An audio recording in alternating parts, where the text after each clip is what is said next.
Antes de O Tigre e o Dragão ganhar o mundo e se tornar o mais famoso filme Wuxia, um diretor já tinha mostrado como se fazia, Rei Hu.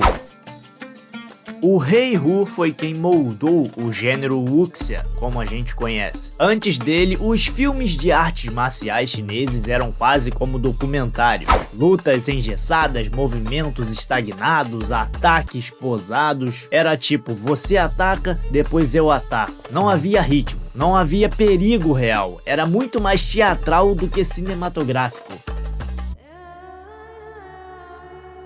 Então Rei Hu decidiu estudar muito, observou de perto como eram feitas as lutas na trilogia dos dólares de Sergio Leone, analisou quadro a quadro os filmes de Hollywood e também foi ao Japão estudar o estilo do cinema de samurai. E aí ele juntou tudo, a proximidade física dos faroestes, o rigor dos japoneses e a tradição chinesa. E então lançou o filme Venha Beber Comigo, o primeiro grande filme de Rei Hu, e tudo mudou.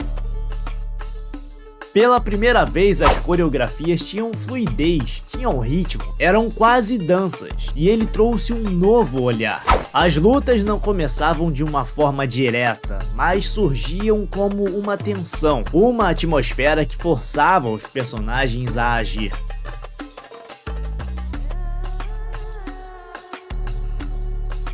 Foi assim que nasceram obras obrigatórias como A Estalagem do Dragão e A Tocha de Zen, um dos meus filmes favoritos e, na minha opinião, o melhor filme Wuxia de todos os tempos. E esses filmes abriram as portas para uma nova era de cinema em Taiwan e Hong Kong. E todos os diretores contemporâneos de Wuxia beberam dessa fonte. E foi nessa escola, iniciada por Rei Hu, que permitiu que, décadas depois, Ang Lee entregasse ao mundo o clássico O Tigre e o Dragão. Ang Lee nasceu em Taiwan em 1954 e foi lá que iniciou a sua formação artística, graduando-se na Faculdade Nacional de Artes. Mas foi nos Estados Unidos que ele encontrou seu espaço ideal para se desenvolver como cineasta. Seu primeiro grande destaque veio com o filme O Banquete de Casamento, o filme que marcou o início de uma colaboração duradoura com o roteirista James Schamus. Pouco depois, Ang Lee retorna a Taiwan para dirigir Comer, Beber e Viver, obra que conquistou tanto o público quanto a crítica e consolidou a sua reputação internacional.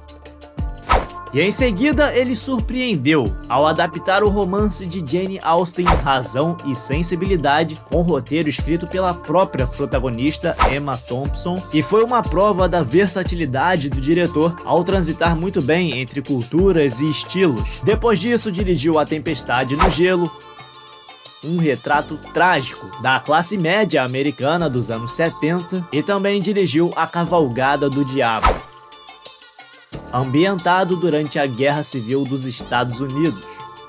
A essa altura, Ang Lee já era conhecido pela sua capacidade de navegar por gêneros distintos. E foi então que ele se voltou para dois projetos ainda mais ambiciosos: Hulk e o filme que o consagraria de vez, O Tigre e o Dragão. Uma ode ao gênero Wuxia, que conquistou o mundo e o colocou definitivamente entre os grandes nomes do cinema internacional. Ang Lee se tornou um dos diretores mais respeitados de Hollywood. Por isso, ele surpreendeu a todos quando decidiu fazer um épico de artes marciais ambientado na China antiga, falado inteiramente em mandarim. A gente sabe que nos Estados Unidos a galera não curte assistir filme legendado, odeiam legenda, mas ele conseguiu quebrar essa barreira. O Tigre e o Dragão provou que a aposta dele valeu a pena. Baseado no quarto volume da pentalogia Guindaste de Aço, escrito em 1930 por Wang Dulu, o filme conquistou plateias ao redor do mundo. Na Europa e nos Estados Unidos foi um sucesso instantâneo, tanto para o público quanto para a crítica, e coroou essa trajetória com o Oscar de melhor filme estrangeiro. A crítica percebeu de imediato: O filme apresentava uma China onírica, quase mítica. O próprio Ang Lee já reconheceu, aquele lugar ali nunca existiu de fato. Mas foi justamente essa combinação entre um romantismo, as lutas coreografadas como se fossem um balé, e a fotografia e a beleza quase que poética que fez o Tigre e o Dragão encantar o público ocidental. Já na China, a recepção do filme inicialmente foi bem mais fria. O reconhecimento dos méritos do filme levou muito tempo. Muitos críticos chineses viam Ang Lee, apesar de sua origem, como um turista cultural, que havia surfado na onda de wuxia, mas sem compreender totalmente a sua essência. Para muitos críticos chineses, as cenas de luta pareciam contidas demais. Havia diálogos em excesso e a ação de menos. Como se Ang Lee tivesse mais preocupado em conquistar mais público ocidental do que respeitar a tradição do gênero. Mas na verdade era exatamente isso que ele queria, tocar psicológica e emocionalmente quem assistia. E sem contar que o filme tem muitas cenas de ação, sim, e bem boas. Ang Lee via nos filmes de artes marciais um potencial ainda pouco explorado. Acreditava que o gênero só começava a arranhar a superfície do que poderia expressar. As histórias wuxia fazem parte de uma longa tradição na cultura chinesa. Os guerreiros wuxia surgiram durante a dinastia Ming, entre 1368 e 1644. E eram figuras cavalarescas, parecidas com os cavaleiros medievais europeus, unindo a excelência no combate e a busca por aperfeiçoamento pessoal e moral. E foi por destacarem temas como justiça social, os governantes da dinastia Ming e da dinastia Qing tentaram banir os contos wuxia, mas isso não funcionou. Eles continuaram populares entre o povo. E o cinema descobriu esses heróis já lá nos anos 20, mas foi só na década de 60 que os filmes wuxia explodiram como um verdadeiro fenômeno cultural da China. E nos anos 90 o gênero ganhou um novo fôlego com a popular franquia Era Uma Vez na China, produzida em Hong Kong e que trazia o protagonista lendário Wong Fei-hung, interpretado por Jet Li, um dos heróis mais icônicos da tradição wuxia. E logo depois um Tigre e o Dragão marcou uma virada no cinema wuxia. E após o seu sucesso surgiram outros filmes que marcaram o gênero, como O Clã das Adagas Voadoras, que seguia um caminho mais introspectivo, apostando em narrativas mais psicológicas, bem diferentes das tramas diretas e centradas na ação que dominavam o gênero anteriormente. Ang Lee entendeu que era necessário lançar mão de ferramentas ocidentais, especialmente a psicanálise, para entender a fundo o papel de wuxia na psique chinesa. Como ele mesmo disse, era preciso usar técnicas freudianas ou ocidentais para dissecar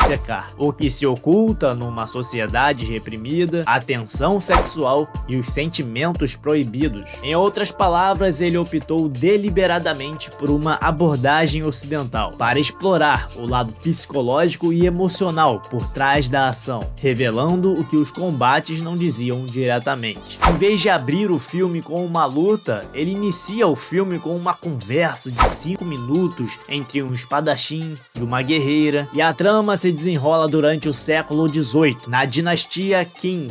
Li Mumbai abandona o caminho da espada para se refugiar num mosteiro, buscando paz interior. Mas tanto ele quanto Xu Lian carregam desejos e sentimentos que nem a disciplina e nem a distância conseguem acalmar.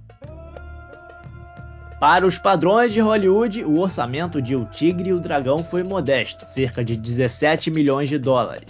Mas o retorno surpreendeu até os executivos mais otimistas. Só nos Estados Unidos, o filme arrecadou mais de 130 milhões de dólares. E no total, ultrapassou a marca de 215 em bilheterias espalhadas pelo mundo. Um verdadeiro fenômeno global. O filme rompeu de fato com várias tradições do gênero wuxia, com lutas que não são apenas combates, que parecem danças, verdadeiros balés aéreos. E na cena mais memorável, Lee Mun-bai enfrenta Jen Yu sobre os finos galhos de um bosque de bambus. Nada de CGI, os atores foram suspensos por cabos, criando uma leveza quase que mágica. O resultado não é só brutal, mas é hipnótico, uma junção de poesia e a aura mítica de uma China sonhada. E para exemplificar essa poesia, eu vou terminar esse vídeo com uma frase incrível que eu encontrei no filme. Prefiro ser um fantasma vagando ao seu lado a ser uma alma penada entrando no céu sem você. Por causa do seu amor, nunca serei um espírito solitário. Essa frase é incrível. Bom galera, esse foi o vídeo de hoje, eu espero que você tenha gostado e deixa aí nos comentários o que você acha desse filme. Você teve a experiência de ver esse filme no cinema? Escreva aí seu comentário, deixe também o seu like, se inscreva no canal e até o próximo vídeo.